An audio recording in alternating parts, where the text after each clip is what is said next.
नमस्कार, टीवी7 भारत देख रहे हैं आप। मैं हूं आपके साथ सुनील सिंह पौरुष, लेकर हाजिर हूं आपका खास कार्यक्रम सवाल जरूरी है। देश की चुनावी राजनीति में एक ऐसा मुद्दा फिर से सुर्खियों में है जो अगर जमीन पर उतरता है तो भारत के पूरे चुनावी कैलेंडर की तस्वीर बदल सकता है। मुद्दा है वन नेशन वन इलेक्शन, यानी देश में लोकसभा और राज्यसभा विधानसभा चुनाव के एक साथ कराने की व्यवस्था। इसी को लेकर संयुक्त संसदीय समिति यानी कि जेपीसी की बैठक में एक बार फिर जोरदार मंथन हुआ है। खास बात यह रही कि बैठक में कांग्रेस महासचिव प्रियंका गांधी समेत सत्ता पक्ष और विपक्ष के तमाम बड़े चेहरे मौजूद रहे। ऐसे में सवाल सिर्फ इतना नहीं कि एक साथ चुनाव होंगे या नहीं, बड़ा सवाल तो यह भी है कि अगर होंगे तो कब होंगे, 29 में होंगे या फिर 34 में होंगे, और देश इस बड़े बदलाव के लिए क्या बिल्कुल तैयार है। वन नेशन वन इलेक्शन का विचार नया नहीं है। आज़ादी के बाद भारत में लोकसभा और विधानसभा चुनाव कई बार एक साथ हुए। 1952, 1957, 62 और 67 तक चुनावी चक्र काफ़ी हद तक एक साथ चलता रहा, लेकिन बाद में अलग अलग राज्यों में सरकारें समय से पहले गिरने और विधानसभाओं के भंग होने की वजह से चुनाव अलग अलग समय पर होने लगे, और अब सरकार फिर उसी चुनावी चक्र को एक साथ लाने की कोशिश कर रही है। प्रस्तावित व्यवस्था का मकसद है कि लोकसभा और राज्य विधानसभा चुनावों के चुनाव तय एक चक्र में कराए जाएं, और जिससे बार बार होने वाले चुनावों का खर्च, प्रशासनिक दबाव और आचार संहिता की वजह से विकास कार्यों पर पड़ने वाला असर कम हो सके। इसी प्रस्ताव को लेकर संसद में संविधान संशोधन विधेयक पेश किया जा चुका है और इसे विस्तृत जांच के लिए 29 सदस्यीय जेपीसी के पास भी भेजा गया है। इस समिति में बीजेपी, कांग्रेस और कई दूसरे दलों के सांसद शामिल हैं। कांग्रेस की तरफ से प्रियंका गांधी, मनीष तिवारी और दूसरे नेता समिति का हिस्सा हैं। जेपीसी का काम सिर्फ बिल की लाइन दर लाइन जाँच करना नहीं, बल्कि इसके संवैधानिक, राजनीतिक और व्यवहारिक असर को समझना भी है। पहले भी समिति की बैठकों में विपक्षी सांसदों ने अलग अलग राज्यों, विशेषज्ञों और दूसरे यहाँ पर लोगों से चर्चा की है और साथ ही इस पर जोर भी दिया है। लेकिन इस बार अलग बहस का सबसे बड़ा एंगल है कि 29 या फिर 34। अब तक जिस टाइमलाइन की चर्चा होती रही है उसमें 29 को एक बड़ा महत्वपूर्ण पड़ाव माना गया है। 2034 तक पूरे देश में चुनावी चक्र पूरी तरह से यहाँ पर तैयार करने की संभावना जताई जा रही है। लेकिन अब केंद्रीय मंत्री शिवराज सिंह चौहान के बयान ने इस बहस को और गर्म कर दिया है। उन्होंने कहा कि वन नेशन वन इलेक्शन के लिए 34 तक इंतजार जरूरी नहीं है और 29 में ही लोकसभा के चुनाव के साथ 22 राज्यों के चुनाव कराए जा सकते हैं। हालांकि यह अभी कोई अंतिम सरकारी फैसला नहीं है। अगर 2029 का फॉर्मूला सामने आता है तो सबसे बड़ी चुनौती होगी अलग अलग राज्यों की विधानसभाओं के कार्यकाल को एक चुनावी चक्र में लाना, और कई राज्यों में 27 और 28 में विधानसभा चुनाव होने हैं। ऐसे में अगर इन राज्यों को 2029 के लोकसभा चुनाव के साथ जोड़ना है तो कुछ विधानसभाओं का कार्यकाल सामान्य 5 साल से पहले खत्म करना पड़ सकता है। दूसरी तरफ कुछ राज्यों के चुनावी चक्र को आगे बढ़ाने की जरूरत भी पड़ सकती है। यानी सवाल सिर्फ चुनाव की तारीख बदलने का नहीं, बल्कि इसके लिए संवैधानिक और राजनीतिक सहमति की जरूरत भी होगी। इसी वजह से 2029 का फॉर्मूला आसान नहीं माना जा रहा है। अब जरा सोचिए, एक देश एक साथ चुनाव होता है तो आम जनता की जिंदगी में क्या बदलेगा। फिलहाल किसी न किसी राज्य में चुनावी माहौल बना रहता है। चुनाव आते ही राजनीतिक दल सक्रिय हो जाते हैं, रैलियां होती हैं, सुरक्षा बलों और प्रशासनिक मशीनरी की बड़ी तैनाती करनी पड़ती है। साथ ही आपको बता दें कि मॉडल कोड ऑफ कंडक्ट लागू कर दिया जाता है। कई सरकारी फैसले पर असर पड़ सकता है। सरकार का तर्क है कि अगर चुनाव एक साथ होंगे तो इस पूरी प्रक्रिया को एक निर्धारित समय में समेटा जा सकता है और इससे चुनावी खर्च और प्रशासनिक संसाधनों पर दबाव कम करने में भी मदद मिल सकती है। लेकिन कहानी का दूसरा पक्ष भी है। विपक्ष का सवाल है कि क्या विधानसभा और लोकसभा चुनावों को एक साथ कराने से राज्यों के मुद्दे राष्ट्रीय मुद्दों के नीचे नहीं दब जाएंगे और इससे क्षेत्रीय दलों को नुकसान होगा। और सबसे अहम, अगर किसी राज्य की सरकार 5 साल पूरे होने से पहले गिर जाती है तो क्या होगा? क्या उस राज्य में तुरंत चुनाव होंगे या फिर कुछ समय के लिए कोई विकल्प यहाँ तैयार किया जाएगा, कोई वैकल्पिक व्यवस्था बनेगी? यही वे सवाल हैं जिनके जवाब कानून और संविधान के स्तर पर साफ करने होंगे। कांग्रेस और विपक्ष के कई नेता इस प्रस्ताव पर लोकतांत्रिक जवाबदेही और राज्यों की यहां स्वायत्तता को लेकर चिंता जता चुके हैं। कांग्रेस सांसद शशि थरूर ने भी आशंका जताई है कि एक साथ चुनाव कराने की व्यवस्था संसदीय जवाबदेही को प्रभावित कर सकती है। दूसरी तरफ सरकार का तर्क है कि देखिए, बार बार होने वाले चुनाव लोकतंत्र को मजबूत करने के बजाय प्रशासनिक और वित्तीय संसाधनों पर गहरा असर डालते हैं, दबाव डालते हैं। यानी एक तरफ खर्च और प्रशासनिक सुविधा, दूसरी तरफ संघीय ढांचा और राजनीतिक जवाबदेही, यही पूरी बहस का असली केंद्र भी है। और अब सबसे बड़ा सवाल यह है कि क्या 2029 में ही वन नेशन वन इलेक्शन लागू हो सकता है? जवाब है, संभावना पर चर्चा जरूर तेज हुई है, लेकिन अभी इसे तय फैसला नहीं कहा जा सकता। संविधान संशोधन और संसद की प्रक्रिया, राज्यों की भूमिका, राजनीतिक सहमति और चुनाव आयोग की रैलियां, इन सभी मोर्चों पर रास्ता साफ करना होगा। इसलिए जेपीसी की बैठक को इस पूरी प्रक्रिया में बेहद अहम माना जा रहा है। यानी फिलहाल तस्वीर ये बन रही है कि वन नेशन वन इलेक्शन सिर्फ एक चुनावी नारा नहीं, बल्कि भारत की चुनावी व्यवस्था को बदलने का प्रस्ताव है। और साथ ही सरकार इसे चुनावी खर्च घटाने और विकास की रफ्तार को बढ़ाने का रास्ता बता रही है, जबकि विपक्ष इसे संघीय और लोकतांत्रिक असर पर सवाल उठा रहा है। क्या कुछ कहना है नेताओं का, जरा वो सुन लीजिए।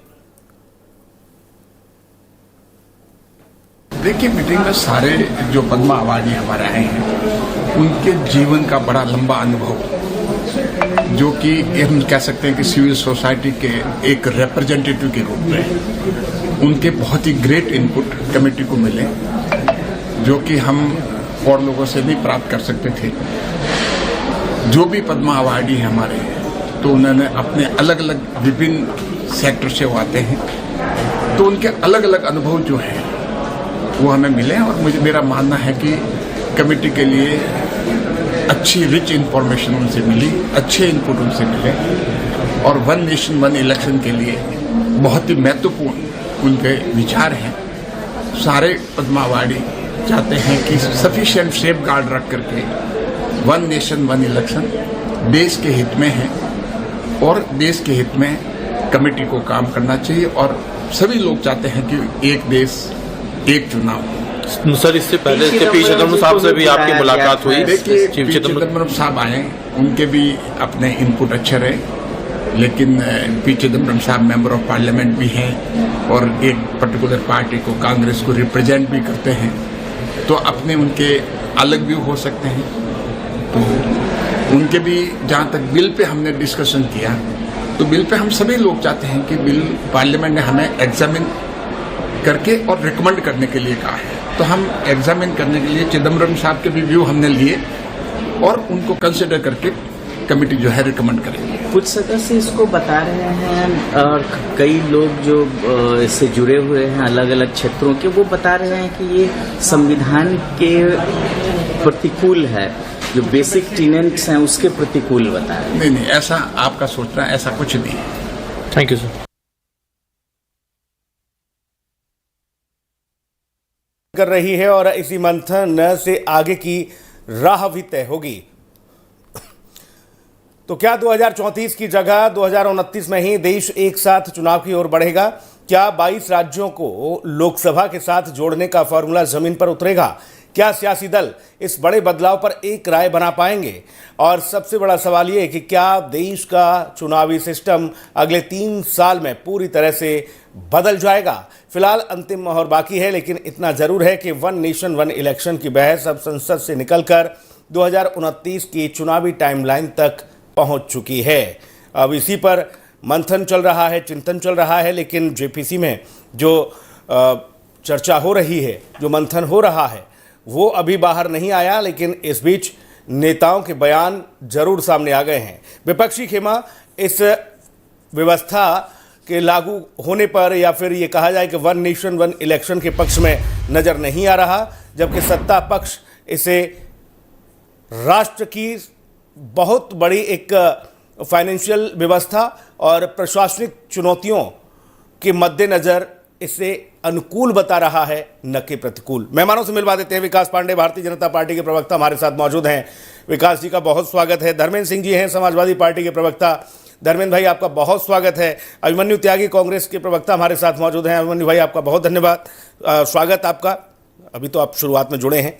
और विश्वनाथ मिश्रा जी हैं, वरिष्ठ पत्रकार और राजनीतिक विश्लेषक के तौर पर। विश्वनाथ मिश्रा जी आपका भी बहुत स्वागत है। Vishwanath Mishra ji, one nation one election, उम्मीद की जा रही थी कि 34 तक तो मामला गया, लेकिन अब जिस हिसाब से चिंतन मंथन शुरू हुआ है उसमें माना जा रहा है कि 29 में ही सब खेल हो जाएगा। भाई साहब कैसे देख रहे हैं इसे? बिल्कुल सुनील जी, देखिए, वन नेशन वन इलेक्शन किसी व्यक्तिगत लाभ के लिए किसी के लिए नहीं है। ये देश का चुनावी सिस्टम रेक्टिफाई करने के लिए, सुधार करने के लिए। अगर इससे देश का भला होगा, आम जनता का पैसा बचेगा, वो समय जो चुनावी मंथन में पूरा देश बर्बाद करता है, जो धन बर्बाद होता है बार बार चुनाव में, वो बचेगा।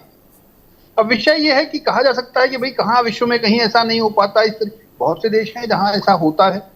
आप स्वीडन ले लीजिए, बेल्जियम ले लीजिए, साउथ अफ्रीका ले लीजिए, ढेर सारे देश हैं जो चीजों को बिल्कुल सिस्टमेटिक रखते हैं, जो अपनी व्यवस्था को चाक चौबंद रखना चाहते हैं, अपने रिसोर्सेज को। हम विदेश में क्यों जाएं? हमने अपने भारत में नहीं देखा क्या?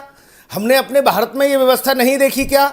67 तक तो चला ही ना। तो हमारी यही थी सुनील जी, शुरुआत तो हमारी यही थी। सारा खेल वही उसी पर आ रहा था। सारा खेल तो वहीं से शुरू हुआ जब राष्ट्रपति शासन का चाबुक लेकर के अपनी राजनीति को संचालित करने की व्यवस्था प्रारंभ हुई। उसके बाद ये रोग लगातार बढ़ता गया। जब देखो जिस राज्य में ये सरकार ठीक नहीं, विपक्ष की सरकार है, उठाओ 356 मारो, राष्ट्रपति शासन, काम खत्म। अब फिर चुनाव होगा। तो जब वो खेल शुरू हुआ, वो जो दुर्गति करने की प्रयास हुआ, उसको उस पूरी मतलब 8 दशक का जो दुर्गति थी, उसको सुधार करने का, पुनः सुधार करिए या कहिए, जो हम लोग कहते थे ना कि सुधार कार्य करके लाना टीचर्स देते थे, तो वो सुधार कार्य है, ये इंप्रूवमेंट है कि हम उस व्यवस्था को पुनः ठीक कर सकें। क्यों? क्योंकि देखिए, संघीय ढांचा क्या कहता है? केवल ये कहता है कि कम से कम बेसिक जो चीजें हैं, जो रिक्वायर्ड पैसे हैं आम जनता के, वो जनता के हित में लगना चाहिए, चाहे वो राज्य स्तर पर हो या केंद्रीय स्तर पर हो। अब आप चाहे दोनों में का चुनाव अलग अलग करा लीजिए, हर राज्य का अलग कराइए, तो फिर ये गीत तो पर सदा सर्वदा चलता रहता है। आप उस पैसे को नहीं बचाना चाहते हैं, आप फौज पुलिस को केवल इसी लॉ एंड ऑर्डर में इन्वॉल्व करना चाहते हैं, 5 साल सरकारों को काम नहीं करने देना चाहते हैं, हर 2 महीने में एक चुनाव है, पूरे देश में खाली उसी पे मंथन होने देना चाहते हैं, तो देश में विकास कब होगा? डेवलपमेंट कब होगा? ठीक बात है। मैं अब विपक्ष से जवाब ले लेता हूं। विपक्ष से जवाब लेता हूं। छोटे छोटे सवाल, मेरे छोटे छोटे जवाब। उम्मीद करता हूं कम शब्दों में ज्यादा बात आएगी। धर्मेंद्र भाई के पास जाऊंगा। धर्मेंद्र भाई, 2 तरह की स्थिति है। एक तो पहला ये आप क्लियर करिए, क्या आप वन नेशन वन इलेक्शन के समर्थन में हैं? और दूसरा ये कि अगर 29 में ये लागू होता है तो क्या आप साथ खड़े होंगे, या फिर 34 तक के लिए जो व्यवस्था समझी जा रही थी वहां पर हैं आप? धर्मेंद्र जी। जी नमस्कार सुनील जी, हमारे पहले साथियों और आपके दर्शकों को मेरा प्रणाम। देखिए, हमारी जो चिंताएं हैं हमने कमेटी में भी उठाई है। 2-3 बड़ी महत्वपूर्ण बातें हैं जिसको बिना सॉल्व किए ये कहना कि बहुत ज्यादा खर्च हो जा रहा है, मॉडल कोड ऑफ कंडक्ट रह रहा है। भाई, चुनाव सुधार अलग चीज है। आप खर्च ज्यादा बढ़ जा रहा है तो उसमें चुनाव सुधार का मामला है ना, उसको दूसरे तरह से देखा जा सकता है। जो लोग अभी बिहार में 5 चरण में चुनाव कराए, अभी आपने रिसेंटली देखा ही होगा, और वो कह रहे हैं कि वन नेशन वन इलेक्शन। भाई, आप एक राज्य में तो एक साथ करा ही नहीं पा रहे हो, और तमाम राज्यों के, पंचायतों के या केंद्र के चुनाव एक साथ कैसे? नंबर 2, जो सबसे महत्वपूर्ण 2-3 जो मेन कंसर्न है, एक की संघीय और राज्य दोनों के चुनाव के जो हमारा फेडरल स्ट्रक्चर है, उसमें स्थानीय मुद्दे, राष्ट्रीय मुद्दे या जो संघीय मुद्दे हैं उसके सामने दबने का खतरा है। दब जाएंगे, उनकी रिलेवेंसी खत्म हो जाएगी। दूसरी बात, जब बीच में चुनाव विभिन्न राज्यों को होता है तो आपके चुनाव का एक तरह से जो आपकी सरकार चल रही होती है किसी की भी, उसका एक लिटमस टेस्ट भी हो जाता है। उनके जो तमाम काम क्रियाकलाप रहते हैं उसका रिजल्ट राज्यों में उपचुनाव में भी देखने में। तीसरा एक जो सबसे महत्वपूर्ण चीज है, किसी राज्य सरकार, कोई भी राज्य सरकार अगर बीच में मान लीजिए गिर गई 2 साल पे, विधानसभा भंग हो गई, तो क्या करेंगे आप? वन नेशन वन इलेक्शन के लिए उनको 5 साल तक अपने केंद्र के कब्जे में रखेंगे? उसका आपके पास क्या सोल्यूशन है? कि आप पार्टियां तोड़ने के लिए तो आप बने हुए हैं, पार्टी तो तोड़ करके सरकारें बना ले रहे हैं अपनी, उस पर रोक लगनी चाहिए कि आप पहले जो एक विचारधारा से जीत के आए, दूसरे में जाने के पहले इस्तीफा दे दे, खाली हो जा। लेकिन वो खैर डिफरेंट विषय है। दूसरी सबसे महत्वपूर्ण बात है, कोई राज्य सरकार बीच में गिर गई किसी भी कारण से, बहुमत उसके कम हो गया, कोई ऐसा कृत्य कर दिया, उसके पार्टी के लोग टूट के अलग हो गए, विधानसभा भंग हो गई, वैसी स्थिति में क्या करेंगे? इसको आपने आज तक साफ नहीं किया। ये केवल झुनझुना है। परिस्थितियां जब तक अनुकूल न हो, धर्मेंद्र भाई कुछ फैक्ट भी बता के चलो। धर्मेंद्र भाई, शंका आशंका पर तो लंबे अरसे तक चर्चा होती रहेगी, जीवन निकल जाएगा। शंका आशंका पर तो जीवन निकल जाएगा, लेकिन कोई सॉल्यूशन नहीं निकलेगा। कुछ फैक्ट बता के चलो, कुछ उदाहरण दे के चलो कि विकास पांडे की पार्टी जब से सत्ता में आई है, इन्होंने कितनी जगह राष्ट्रपति शासन लगाया है, कितनी जगह गिराई है सरकार। अरे साहब, इनको राष्ट्रपति शासन की जरूरत क्या है? ये तोड़ करके मध्य प्रदेश में सरकार बना लिए। आपने राजस्थान में क्या किया? अरे पूरे देश में देख लीजिए, इनका जब मन होता, जम्मू कश्मीर में गए, पीडीपी गोद में बैठ गए, जब इनको लगा कि अनुकूल माहौल हो रहा है तो हालांकि इनके वैचारिक विरोधी थे ये, सो कॉल्ड जो इनका छद्म राष्ट्रवाद की बात करते थे और लोग पाकिस्तान परस्ती की बात करते थे, वो सेपरेटिस्ट की मदद करते थे। लेकिन उसके बाद इनको चूंकि सत्ता एंजॉय करना था, इसलिए उनकी गोद बैठ गए। तो अपने सुविधा के साथ महाराष्ट्र में इन्होंने क्या किया था आपने देखा ही। धर्मेंद्र भाई, महाराष्ट्र में जिनके खिलाफ, धर्मेंद्र भाई ठीक है, ठीक आपने बताया। रात में भोर में जब लोग सो के उठे, पता चला कोई उप मुख्यमंत्री की शपथ हो गई। ऐसा तो इतिहास में शायद ही आपने देखा हो कि राजभवन को खोल करके रात में 1 बजे आनंद फानंद में पार्टियों को तोड़ करके इधर का उधर को जैसे खोआ में वो मिलाया जाता है, उस तरह के करके इन्होंने सरकार बना दी। तो इससे इनसे तो लोकतंत्र के बारे में बात करना हमको तो अक्सर लगता है ये लोग डेमोक्रेसी भाषण कहते हैं।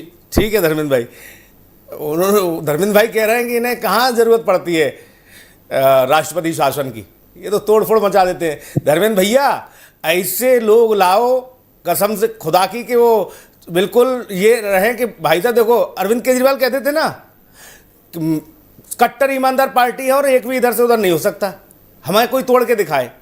फिर मामला पता चला कि उधर भी थे जिनका दिल और मन सब डोल रहा था, वो भी आ गए उधर ईमानदार वाले। ये जो जब ये भारत का इतिहास रहा है धर्मेंद्र भाई, जब जिस नेता का मन डोला, दिल डोला, वो अपनी मर्जी से कहीं शिफ्ट हो गया। और लास्ट में ये भी कह के गया वो नेता, नहीं धर्मेंद्र भाई, ये भी कह के गया कि भाई साहब सुई से चुबो के देख लेना, खून जो निकलेगा वो डीएनए मेरा उसी पार्टी का है। लेकिन अब मैं बदलने जा रहा हूं। अच्छा, ऐसे लोग देखे भाई साहब, हमने जिस मध्य प्रदेश का जिक्र कर रहे हो धर्मेंद्र भाई, उस मध्य प्रदेश में जब भाजपा में शिफ्ट हुए कांग्रेसी बोले काट के देख लेना, खून निकलेगा तो कांग्रेसी ही निकलेगा। हमने कहा ये तो बड़ी बात है। बोले डीएनए कांग्रेस का है, लेकिन अब सेवा भाजपा में देंगे। तो अब उनका क्या इलाज है भाई? सुनील जी आप नहीं, सुनील जी बहुत बेहतर आप जान रहे हैं, एक मन डोला तन डोला तो बात समझ में आती है, लेकिन लूट लिया हिंडोला, लूट लिया उनका डोला ही, वो जो है भारतीय जनता पार्टी ने करके दिखाया। तन डोला मन डोला से आगे बढ़ चुके हैं इनके संस्थाओं ने। ईडी से देखिए ऐसा है, जिस तरह से इन्होंने बचा रखी है गंद, आप देखिए तमाम कम से कम 1 दर्जन ऐसी कंपनियां जिसके यहाँ ईडी सीबीआई जाती है, उसके मालिक को चार्ज करते हैं, फ्रेम कोई जेल जाता है या कोई बाहर ही समझौता हो जाता है, उसकी मालिक कोई और बदल जाता है। पार्टियों के यहाँ ईडी सीबीआई जा रही, जिनका नाम आप ले रहे थे, एक दिन पहले आप लोगों ने रिपोर्ट किया कि उनके यहाँ ईडी के छापे, अगले दिन रात होते होते धर्मेंद्र भाई, हम तो ये उम्मीद कर रहे हैं। अब मैं अभिमन्यु के पास जाऊंगा, अभिमन्यु त्यागी हमारे भाई बैठे हैं। मैं तो ये उम्मीद कर रहा था धर्मेंद्र भाई ये कहेंगे सुनील भाई 1 बार में चुनाव करा लें या ये 5 बार में करा लें या हर बार रोज कराएं चुनाव। जनता इतनी परेशान है कि इनको सबक सिखाएगी वोट की चोट से। ये बात आई नहीं। आपने कहा इन्होंने ऐसा कर दिया तो आपको भी आशंका है और शंका है पूरी थोड़ी बहुत नहीं 200% कि ये अभी जाने वाले नहीं है विकास पांडे सत्ता से। भैया अभिमन्यु त्यागी जी, नहीं अभिमन्यु त्यागी जी आपके पास रुक जाओ, धर्मेंद्र भैया रुक जाओ। अभिमन्यु त्यागी जी 67 तक एक देश एक चुनाव रहा, लेकिन वहां बताया गया कि सत्ता की हनक आप लोगों ने ऐसी दिखाई राज्य सरकारों को, जो धर्मेंद्र भाई जिक्र कर रहे हैं ना, वो आशंका उस दौर की जता रहे हैं। कैसे कैसे तोड़ फोड़ दिया जाता था, गिरा दिया जाता था और राष्ट्रपति शासन लगा देते थे। फिर अलग अलग व्यवस्था हुई। अब देश फिर चाह रहा है, देश यानी कि देश के भारत के द्वारा चुनी हुई सरकार चाह रही है, आप जेपीसी में शामिल हैं सब लोग, कि एक देश एक चुनाव हो और यह व्यवस्था 34 तक क्यों टाली जाए, इसे 29 में लागू करें। सहमत हैं त्यागी जी? सुनील जी, आपको और पैनल मौजूद सभी लोगों को नमस्कार, जय हिंद, वंदे मातरम। देखिए सुनील जी, कांग्रेस पार्टी तो चुनाव सुधार की बात करती है। हम कहना चाहते हैं कि ये बात आपको हमको सबको पता है, चुनाव कितने महंगे, चंदा लेने में पारदर्शिता बढ़े, ये सब लोग चाहते हैं। चुनाव किस तरह से, देखिए कैसे सेटअप, कैसे सिस्टम बिठाया जाता है, कैंडिडेट कितने रुपए, बहुत मोटा खर्च हो रहा है, बूथ एजेंट तक पैसे जाते हैं। आप वहां सुधार कीजिए, आप चुनाव आयोग को मजबूत कीजिए, आप मॉडल कोड ऑफ कंडक्ट जो है उसको मजबूत कीजिए। ये काम धरातल पे हो तो बहुत अच्छा है। मैं ये कहना चाहता हूँ, आपने 1967 से पहले की व्यवस्था की बात करी, यही तो असली मूल सवाल है। 1967 से के बाद जो हुआ वो ये कि राज्य में पूर्ण जो बहुमत की भी सरकारें थी या अल्पमत की सरकारें थी वो गिर गई, दूसरे मुख्यमंत्री बने, मध्यवर्ती चुनाव हुए। तो क्या वो अधिकार, अब मैं तो ये कहूंगा केंद्र सरकार नहीं, मोदी सरकार, क्या वो अधिकार आमजन से, जनता से छीनना चाहती है? क्या कहीं 1 साल में 6 महीने में सरकार गिर गई, 2 साल में सरकार गिर गई, क्या वहां उस प्रदेश की जनता इंतजार करे कि वो 3 साल, 4 साल, 4.5 साल इंतजार करेगी कि 5 साल बाद चुनाव होगा देश में, तब हमारा भी नंबर आएगा? मैं ये कहना चाहता हूं, क्या राजनीतिक दलों को, खासतौर पर भाजपा को, ये डर सता रहा है कि उसे 5 साल में या हर 2-2.5 साल में जनता के बीच में जाना पड़ता है? आपको सरकार गिरने का डर क्यों सता रहा है अभिमन्यु भाई? सुनील जी, हम कौन है? आप लोगों को सरकारें गिरने का डर क्यों सता रहा है? हम जनता के मालिक नहीं है, बाप नहीं है, जनता ही मालिक है। आप रिमोट कंट्रोल जनता से छीन के अपनी जेब में रखना चाहते हैं। गिराते रहे हैं ना 67 के बाद, और किसकी बात करते हैं? और आपके बात देखिए, मैंने आपको डिस्टर्ब नहीं किया, तो कृपया करके थोड़ा सा डेकोरम बना रहे। आपका जो संदेश जा रहा है वो बिल्कुल साफ दिख रहा है, आप जनता के बीच में जाना ही नहीं चाहते।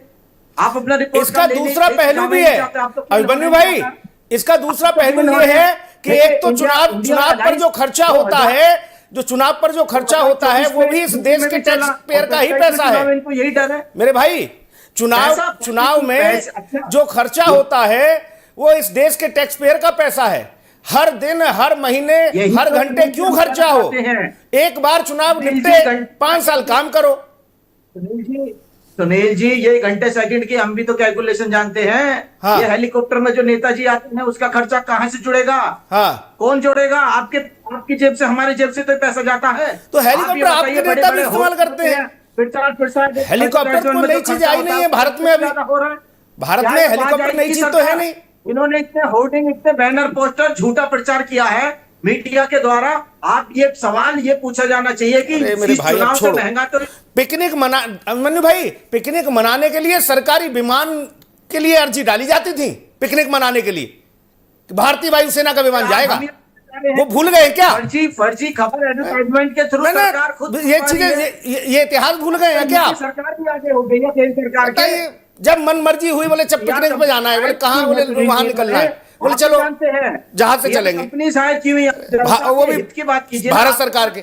ठीक है, विकास पांडे, आप लेकर आइए। विकास पांडे, आपके पास आ रहा हूं। विपक्ष कह रहा है कि आप लोग जनता का रिमोट अपनी जेब में रखना चाहते हो, आप लोग चाहते हो अधिकार सारे छीन लिए जाएं, सरकारें गिराओगे, तोड़फोड़ करोगे, ये सारी आशंकाएं हैं, इसलिए 1 नेशन 1 इलेक्शन वाली थ्योरी नहीं जम रही। पांडे जी। सुनील भाई, बहुत बहुत धन्यवाद आपका जी।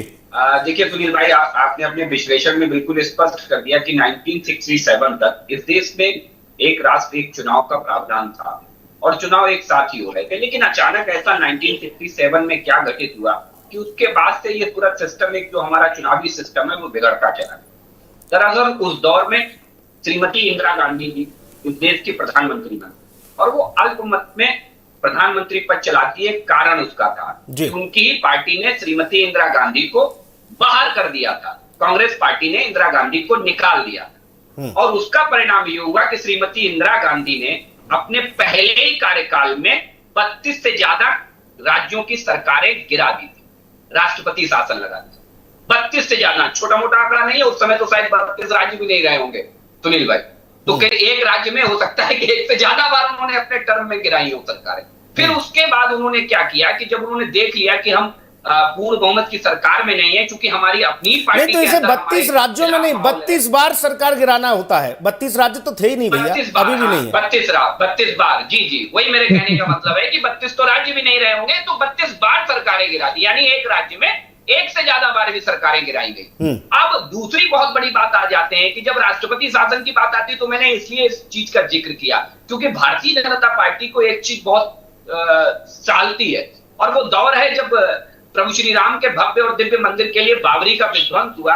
तो माफी के साथ सुनील भाई कहता हूं, उत्तर प्रदेश के अंदर बाबरी विध्वंस हुआ था, लेकिन हमारी राजस्थान की सरकार गिरा दी, हमारी मध्य प्रदेश की सरकार गिरा दी, 4 सरकारें भारतीय जनता पार्टी की गिरा दी गई। आप समझिए, स्थिति समझिए कि मतलब कांग्रेस पार्टी तो ऐसे प्रिटेंड कर रही है, और उसमें भी विडंबना देखिए, दोनों साथी, चाहे कांग्रेस पार्टी के साथी हो चाहे समाजवादी पार्टी के साथी हो, बड़ा तेजी से चिल्ला रहे हैं। तो साहब बीच में सरकार गिर गई तो क्या करोगे आप?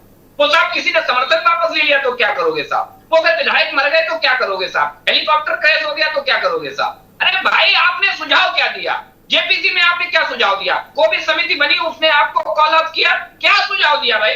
आप समस्या चिल्ला रहे हो कि साहब ये हो गया तो ये हुआ। अरे भाई, कोई सुझाव होगा कि नहीं सुनील भाई? होगा। अरे भाई बताइए ना कि इस देश में सुझाव की एक प्रक्रिया के अंतर्गत अगर बीच में सरकार गिरती है तो उस बचे हुए टेन्योर के लिए चुनाव कराए जाएं, या फिर जो सरकार है, केंद्र सरकार है, उसके पास दायित्व रहे, या फिर जो सरकार एक ऑटोनोमस बॉडी बना करके उसमें आगे काम ले सकती है। तो कई ऐसे सुझाव हैं जो आ सकते थे विपक्ष की तरफ से, लेकिन विपक्ष तो डरा हुआ है। विपक्ष को डर लग रहा है कि एक तरफ उत्तर प्रदेश के राहुल गांधी को डर लग रहा है कि कहीं ऐसा ना हो कि हमारा डब्बा परमानेंट फुल हो जाए, पापा बड़ी मुश्किल से लेके गए थे हमें सरकार। और एक वो देश के राहुल गांधी है जिन्हें लगता है कि हाय राम, मम्मी हमें बहुत चिल्लाएंगी, अभी तो मम्मी बैठी हुई है कि हाय राम, कहीं अगर बुढ़ापा भी हमारा खराब हो गया और जीवन में दोबारा सत्ता देखने को नहीं नसीब होगी अगर ये सारी चीजें हो गई, तो चुनावी सुधारती लोग बच के भाग रहे हैं, क्योंकि इनके सवालों में ही झोल है। आप समझिए कि ये उस चीज पे डिबेट ही नहीं करना चाहते, उस पर सोल्यूशन नहीं, समाधान नहीं देना चाहते। कोविड समिति ने सुनील भाई बहुत व्यापक विमर्श के बाद, जैसा कि अभी आपने अपने विश्लेषण में भी सुना, जो जेपीसी के अध्यक्ष हैं पीपी चौधरी, वो कहते हुए नजर आ रहे थे कि हमने जो पद्म विभूषण अवार्डी है, हमने उनसे भी राय मशवरा किया। बड़े जेन्युइन लोग और बड़े देश के लिए मुझे लगता नहीं है कि राहुल गांधी से और अखिलेश यादव से कम जीने वाले लोग हैं। देश से मुझे लगता है उनसे ज्यादा जीने वाले लोग हैं। उन सबसे विचार किया गया, और ये विचार ठीक है। आगे आपकी बात पांडे जी, विचार कोई जी, मैं विश्वनाथ मिश्रा जी आपके पास आ रहा हूं। एक मिनट में सुनील भाई मैं खत्म, 1 मिनट नहीं भैया, 30 सेकंड में बात खत्म करें।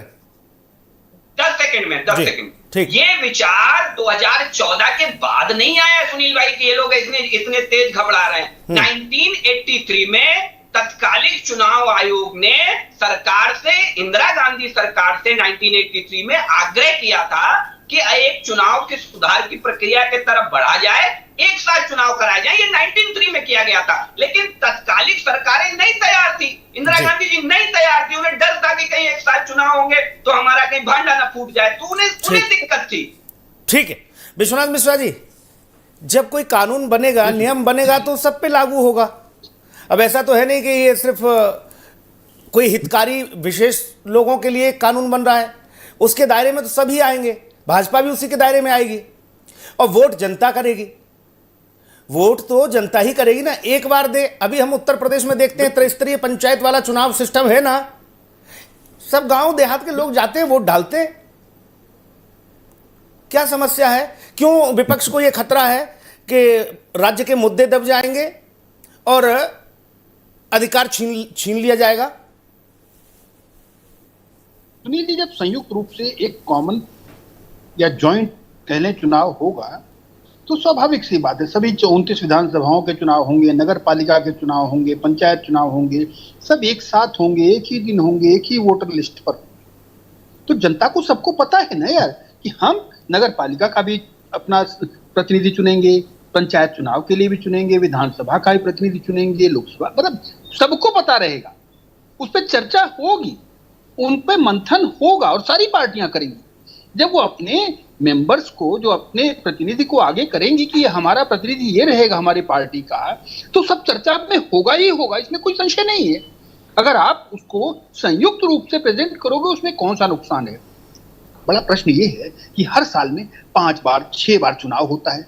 लोकसभा 24 में हुआ, फिर हरियाणा में हुआ, फिर महाराष्ट्र में हुआ, फिर दिल्ली में हुआ, फिर बिहार में हुआ, अब जो है फिर बंगाल में हुआ, अब उत्तर प्रदेश में है। मतलब आप नॉन स्टॉप चल रहे हैं और परमानेंट चल रहे हैं। पूरा राष्ट्रीय जो नेतृत्व हर दल का वो लगा हुआ है।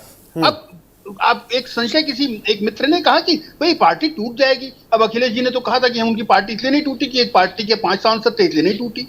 तो अब या तो एक ही परिवार के लोगों को आप चूज करना शुरू कर दो अगर आपको ऐसा लगता है कि भाई एक परिवार के लोग रहेंगे तो नहीं टूटेंगे। मुझे लगता है टूटन विशेष नहीं है। अगर आपका मंत्रणा ठीक है, आपके विचारण ठीक है, आप लोगों का विश्वास आपकी पार्टी पर है, उनको लगता है कि आप बेहतर उनके इश्यूज को उठा पाएंगे, और तो मुझे लगता है कहीं समस्या नहीं आनी चाहिए। बार बार चुनाव से 1.5 लाख 2 लाख रुपया 2 लाख करोड़ रुपया खर्च होता है भाई साहब। जनता का पैसा है, उसका 2-4 हजार रुपया बाकी हो किसान का, तो उसको उठा लाते हैं, दाखिल दफ्तर कर देते हैं, जेल भेज देते हैं, और उसका करोड़ों रुपया आप इस तरीके से चाहते हैं कि पानी में बहता रहे। मुझे लगता है ये बिल्कुल अनुचित है।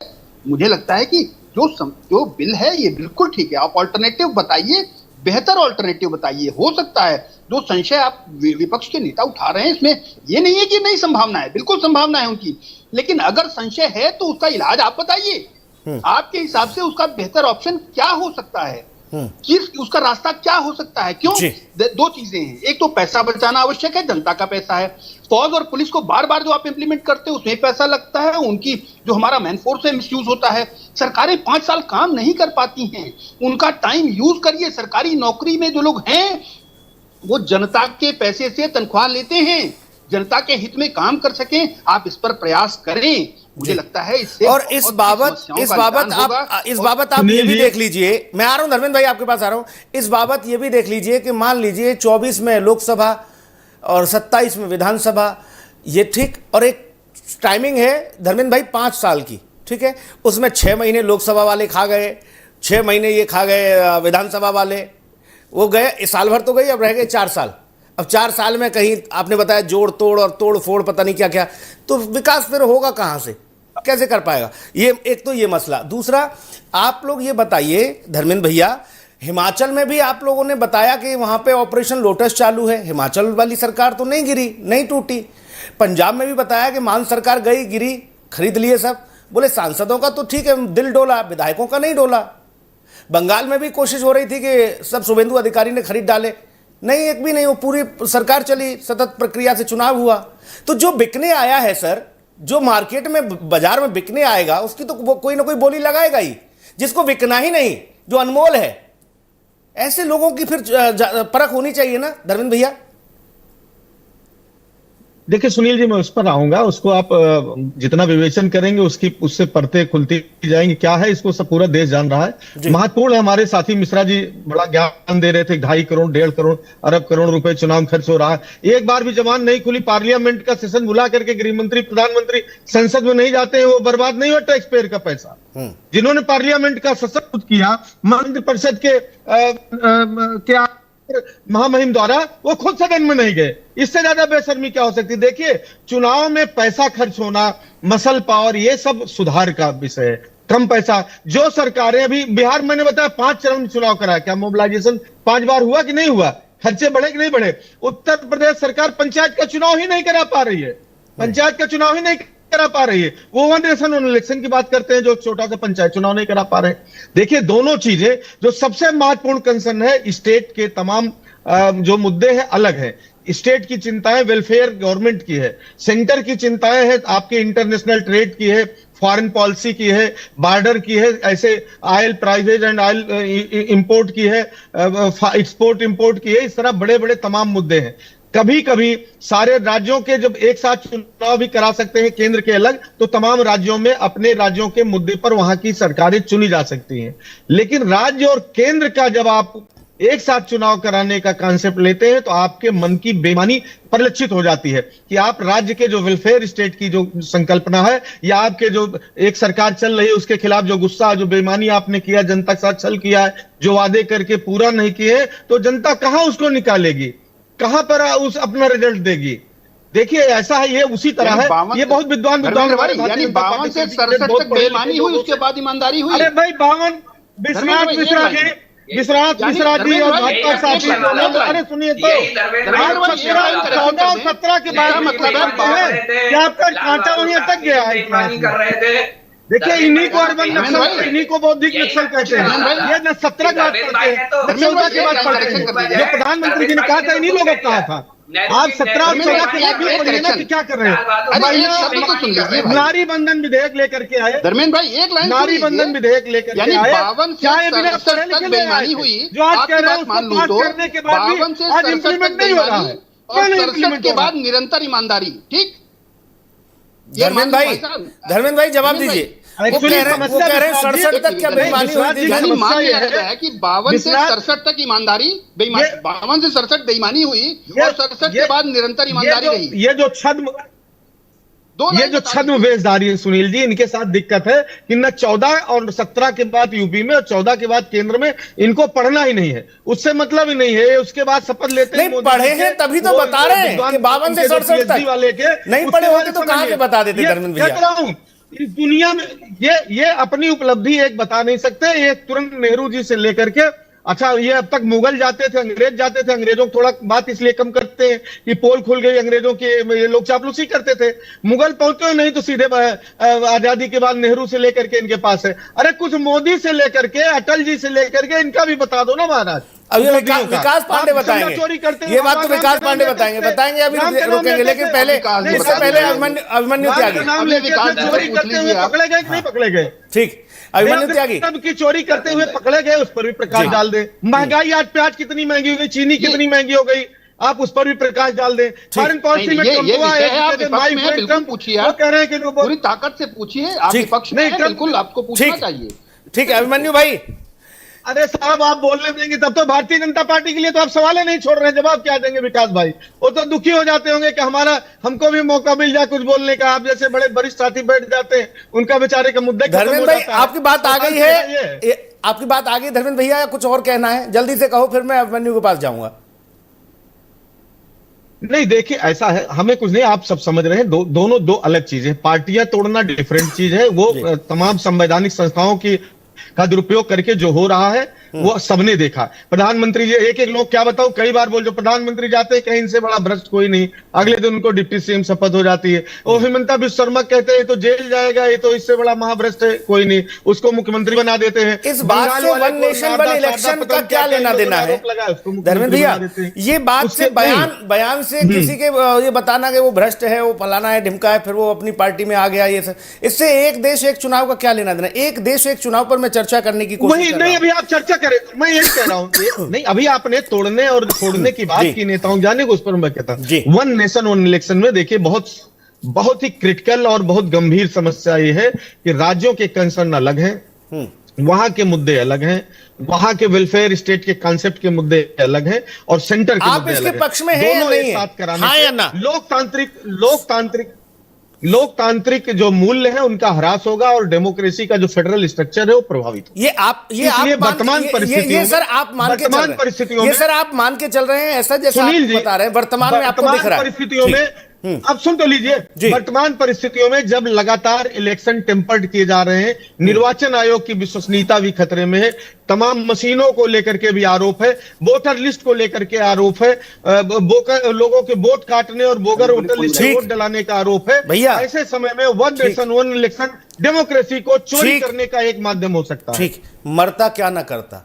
हारने वाले के पास इन तर्कों के अलावा मैं नहीं समझता कि कोई और भी तर्क होते हैं कि हमारी नाकामी रही, हम जनता की नब्ज नहीं टटोल पाए, न भांप पाए।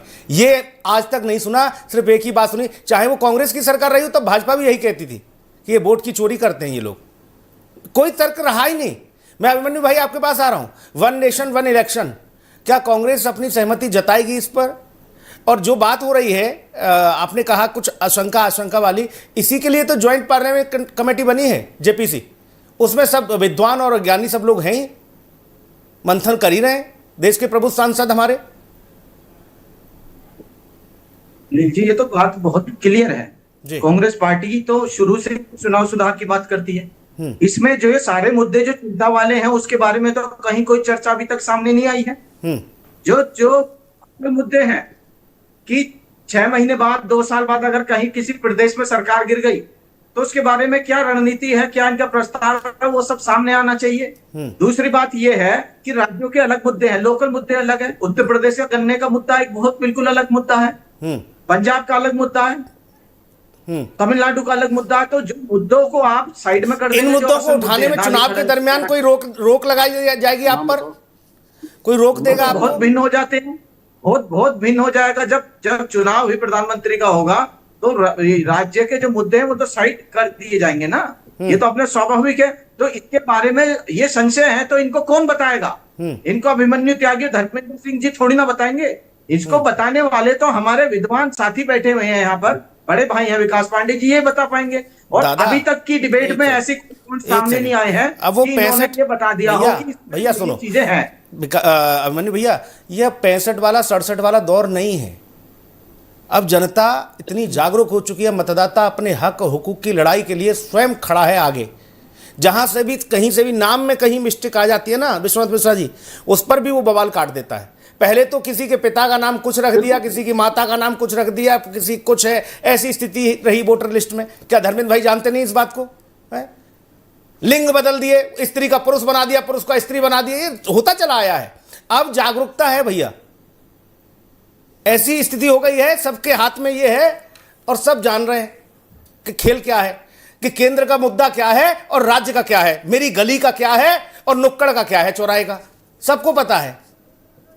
ये कह के कि राज्य के मुद्दे छूट जाएंगे, दब जाएंगे, लगता नहीं धर्मेंद्र भाई कि ऐसी स्थिति भी बन जाएगी।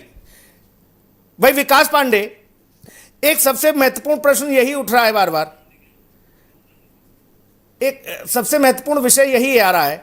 मैं थोड़ा सा अभिमन्यु भाई आपसे ये समझना चाहता हूं, आपको क्यों बार बार ये लगता है कि राज्य के मुद्दे छूट जाएंगे? 52, फिर मैं कहूंगा 52 से 67 तक जब चुनाव हुए तब राज्यों में क्या व्यवस्था नहीं थी? सिर्फ केंद्र के लिए ही चुनाव होता था, वहां पर कोई विकास नहीं करा पाए थे आप? वहां मुद्दे नहीं थे उस समय? त्यागी जी, हम तो सिर्फ सवाल और जो चिंता है वो उठा रहे हैं। हमारे अगर भाजपा के यहाँ साथी हैं, इनके माध्यम से हमें जानकारी मिल जाएगी तो बहुत अच्छी है। अभी तो ये से बोल ही रहे हैं, कोई प्रस्ताव जो इन्होंने बना रखा है उसकी कुछ पॉइंट्स हो जो हमारे वाजिब मुद्दे हैं। ये तो लोकतंत्र को बचाने के, लोकतंत्र को मजबूत करने के मुद्दे हैं। इनके बारे में इनकी कहीं जानकारी हो तो ये शेयर करें तो हम लोगों को तभी जानकारी मिल पाएगी। नहीं, इसीलिए देखो उसमें मैं तो इतना समझना चाह रहा हूं कि क्या ऐसा होना चाहिए। नहीं, मैं बेसिक फैक्ट पर बात कर रहा हूं। एक तो समय की बर्बादी, दूसरा पैसे की बर्बादी, तीसरा हमारी जो फोर्सेस हैं उनका अनैतिक लगातार ये मान लीजिए दुरुपयोग, हर बार हर जगह हर चुनाव में अगर ऐसी स्थिति होती है, ये सारी चीज़ों पर विराम लगना चाहिए, नहीं लगना चाहिए। इसीलिए कहा जा रहा है एक देश एक चुनाव। जो देश घनत्व में भी कम है उनकी देख लो ना स्थिति क्या है, वो एक बार में चुनाव कराते हैं और बाकी 5 साल काम करते हैं। देखिए सुनील जी, बात यह है, देखो बिल्कुल क्लियर बात यह है कि आखिरकार मोदी सरकार चाहती क्या है, ये भी तो तय हो।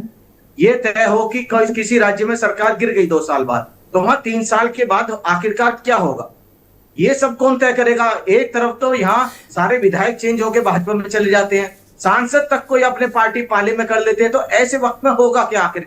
हाँ ठीक है, ऐसे वक्त में क्या होगा? विकास पांडे जवाब दीजिए।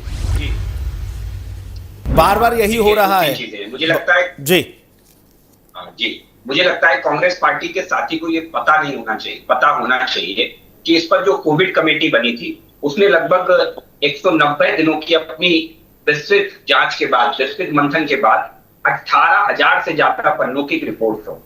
इसमें 47 से ज्यादा, नोट करिएगा सुनील भाई, 47 से ज्यादा राजनीतिक दलों के प्रतिनिधियों ने अपनी राय दी, जिसमें 32 लोगों ने इसका समर्थन किया था। 32 राजनीतिक दलों ने इसमें समर्थन किया था।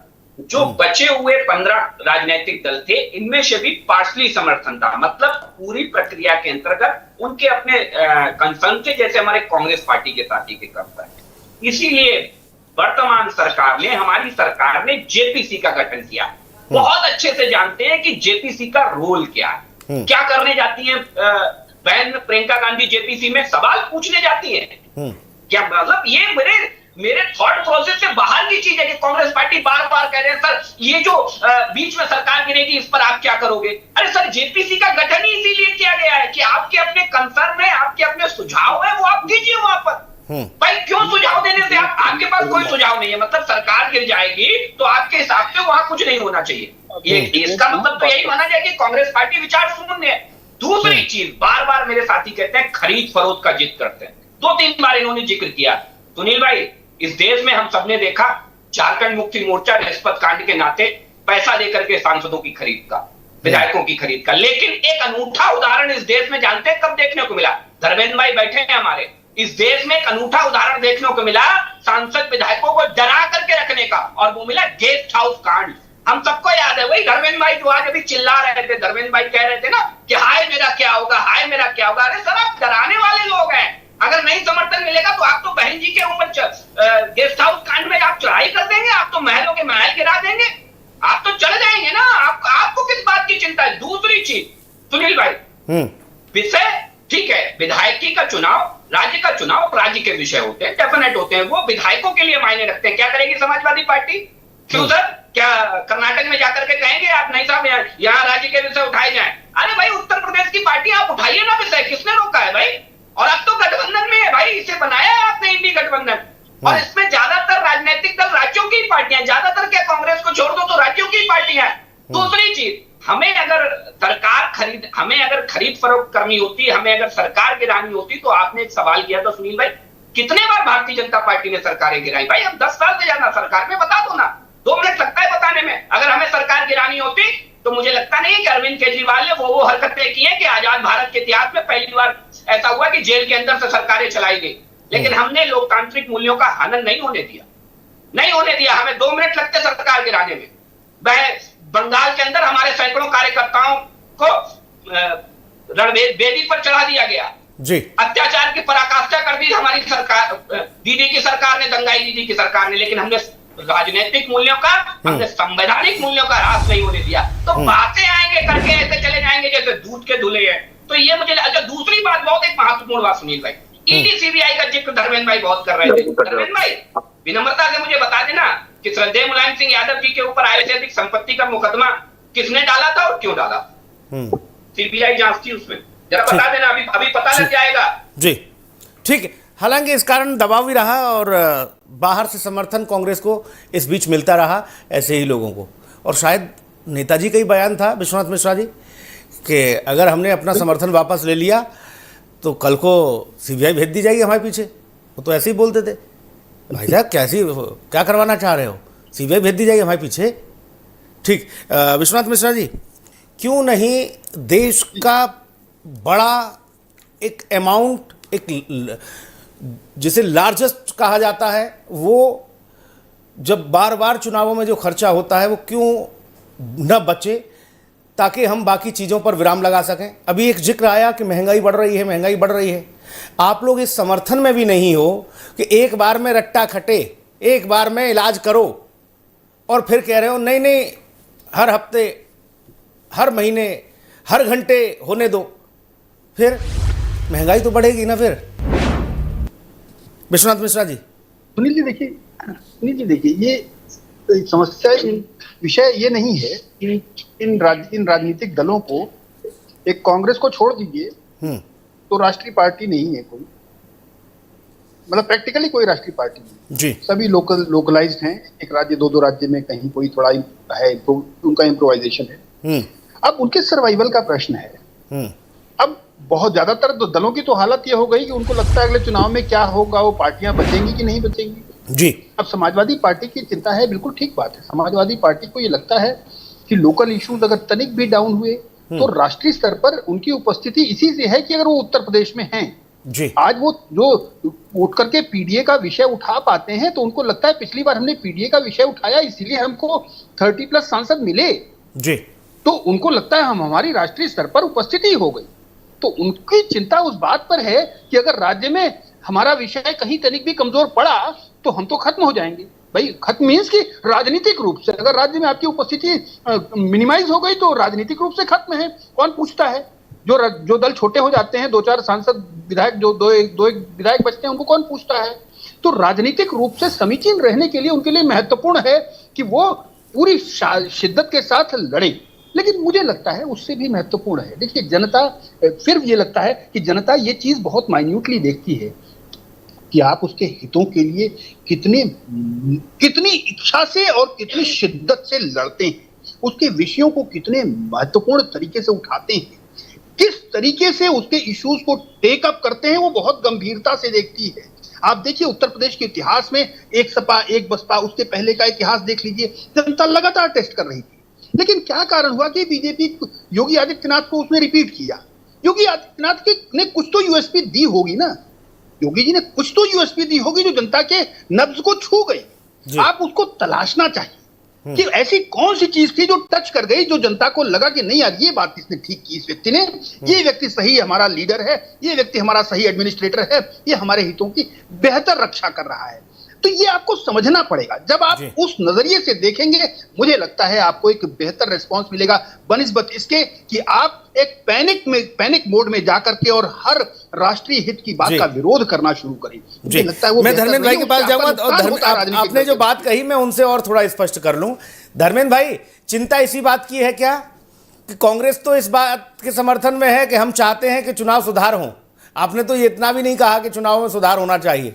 आपको चिंता इसी बात की क्योंकि यही राष्ट्रीय पार्टी है कांग्रेस और भाजपा, आप तो क्षेत्रीय दल हैं, तो आप लोगों को निपटाने का कोई प्लान तैयार हो रहा है क्या भाजपा और कांग्रेस के बीच में? सुनील जी, हाँ सुनील जी, हमने, अब आपने नहीं पकड़ा, हमने सबसे पहले कहा कि अधिक खर्च, ज्यादा समय लेना, ये सब चुनाव सुधार का अंग है और ये होना चाहिए। हम इसके पक्षधर हैं। लेवल प्लेइंग फील्ड रेडी करना वो निर्वाचन आयोग की जिम्मेदारी है और उसमें हम तो कहेंगे कि निर्वाचन आयोग कह दे किसी को कुछ करने की जरूरत नहीं, किसी राजनीतिक दल और प्रत्याशी को खर्च करने की, एक सिस्टम बना ले, सबका प्रचार प्रसार हो करे, कोई ऐसा नियम लेके आए जिसमें किसी प्रकार की आपत्ति भी ना हो। विनोद तावड़े जैसे लोग पैसा बांटते हुए न पकड़े जाओ, चुनाव आयोग उनको क्लीन चिट दे दे।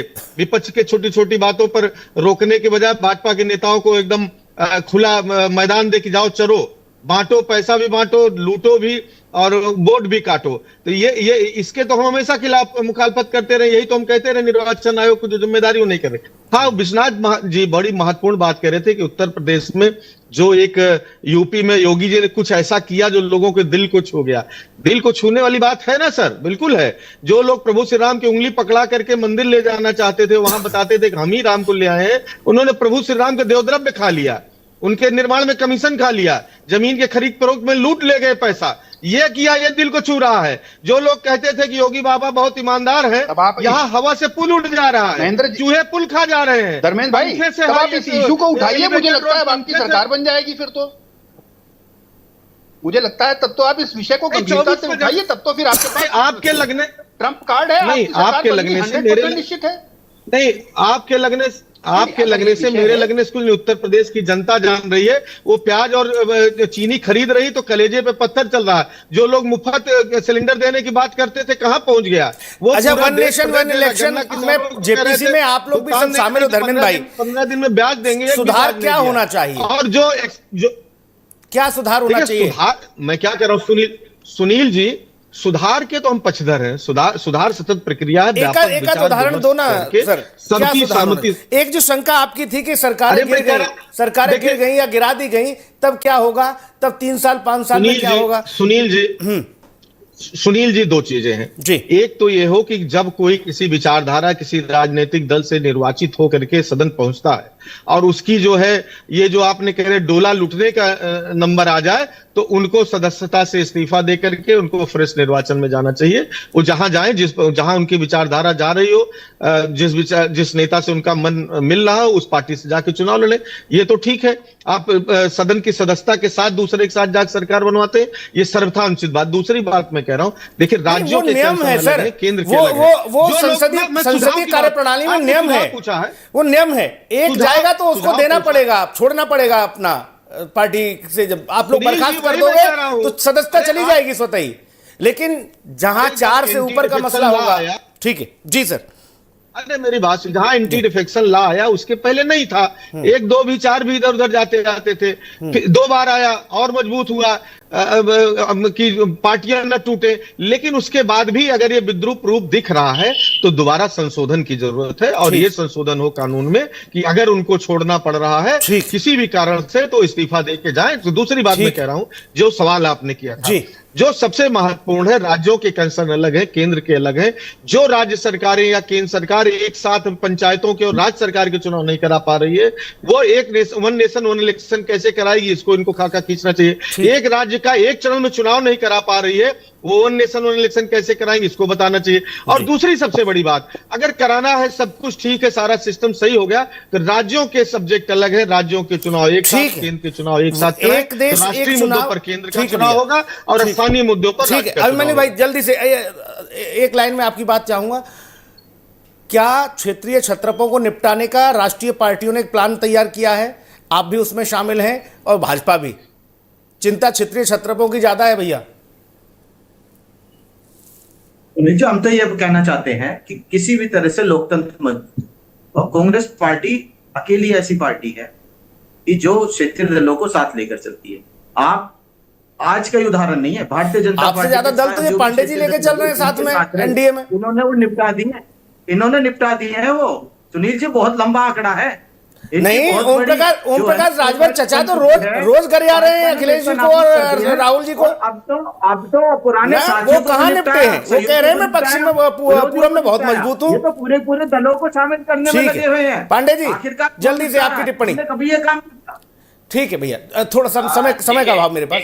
पांडे जी देखिए, मुझे लगता है कि एक राष्ट्र एक चुनाव बहुत व्यापक विषय और देश के लिए वर्तमान परिवेश में बहुत आवश्यक है। हम 21वीं सदी के भारत की तरफ आगे बढ़ रहे हैं। अमेरिका हमारी चुनाव प्रणाली से सबक लेकर के आगे जाने की बात कर रहा है, तो हम क्यों ना पुरानी चीजों में से जो अच्छी चीजें थी उन्हें लेकर के आगे जाए। 60,000 करोड़ का एडीआर की रिपोर्ट के हिसाब से 2019 में सुनील भाई 60,000 करोड़ रुपए का बोझ था आम चुनाव में। 60,000 करोड़ एक बहुत बड़ा आंकड़ा होता है। जरा सोचिए कि जब ये पैसा बच करके नीचे जनता के पास जाएगा तो मुझे लगता है कि उससे एक आमूल चूल परिवर्तन आने की, बेहतर कल की, इस देश के जो भविष्य के कल की संभावनाएं हैं वो और स्ट्रांग होंगी। तो मुझे लगता है कि ऐसे विषयों पर कोई शंका अगर है तो उसके समाधान के साथ विपक्षी लोगों को सामने आना चाहिए। केवल पूरी हवा हवाई और राजनीतिक टिप्पणियां नहीं करनी चाहिए, जनता को गुमराह नहीं करना चाहिए। जी, एक देश एक चुनाव का जो मसला है ना धर्मेंद्र भाई, जो आपने कहा कि ये बिहार में 5 बार में कराते हैं चुनाव या पंचायत की नहीं करा पा रहे, वो ऐसा तो है नहीं कि एक दिन में ही सब निपट जाएगा। उसके लिए जहां तक अब तक समझ में आया हमें, उसके लिए एक ऐसा सिस्टम है कि एक बार में, ऐसा नहीं कि एक ही साथ आज ही की तारीख में सब खत्म खटाखट फिनिश, ऐसा नहीं है सर। एक बार में, यानी कि अब महीना भर में चाहे 7 चरणों में हो, 8 चरणों में हो या 10 चरणों में हो, एक बार में झंझट खत्म होना चाहिए। उसके लिए जो व्यवस्था है उसी हिसाब से अलग अलग राज्यों की, इस पे आप लोग मंथन कर रहे हैं सर। अब समय नहीं है सर, इसमें आप लोग मंथन कर रहे हो जेपीसी में। मैं एक सुझाव दूंगा, भारतीय जनता पार्टी के साथी को आपके चैनल के माध्यम से वन नेशन वन इलेक्शन की बात करेंगे 29 में। 27 में उत्तर प्रदेश के चुनाव में पंचायतों के चुनाव साथ करके दिखाएं। मैं इनको ये कह रहा हूं, अपनी सरकार से अनुरोध करके साथ करके दिखाएं, तब उस पर हम लोग डिबेट करेंगे, बहस करेंगे और आपको व्यापक सहयोग की भी बात करेंगे। उसके लिए भी कोई ना कोई थ्योरी चल रही होगी पार्टियों के मन में बड़े फलक पर। और दूसरा 34 का जो जिक्र हो रहा था ना कि 34 तक शायद ये मामला टल जाएगा। धर्मेंद्र भाई, जिस हिसाब से हलचल तेज है, लग रहा है 29 महीना एक देश एक चुनाव का मामला आ जाए। और फिर ये भी सबसे ज्यादा महत्वपूर्ण होगा कि जिन राज्यों में 28 में चुनाव होगा वो क्या करेंगे, वो फिर एक साथ फिर से तैयार होंगे जाने के लिए या नहीं। और ऐसा जोखिम अगर मान लीजिए एक देश एक चुनाव वाला, विश्वनाथ मिश्रा जी, ये विकल्प लागू हुआ तो ऐसा तो कहीं किसी भी उसमें उठा लीजिए, फिर 34 में उठा लीजिए, तब भी यही स्थिति होगी 29 वाली। इसीलिए शिवराज सिंह चौहान कह रहे हैं कि 34 तक क्यों इंतजार करना भाई साहब, जो वही काम 34 में हो उसे 29 में ही कर लो। काल करे सो आज कर, आज करे सो अब, फिर क्यों और लंबा खींचना। इसलिए इस पर भी मंथन चल रहा है। देखना ये महत्वपूर्ण होगा धर्मेंद्र भाई और अभिमन्यु भाई कि आप लोग जेपीसी में अपने क्या सुझाव रखते हो, क्या सहमति बनती है और ये व्यवस्था क्या वाकई में 29 में लागू होती है। इस पर सबकी नजरें हैं, बाकी तो किस्से कहानी है। नमस्कार, धन्यवाद।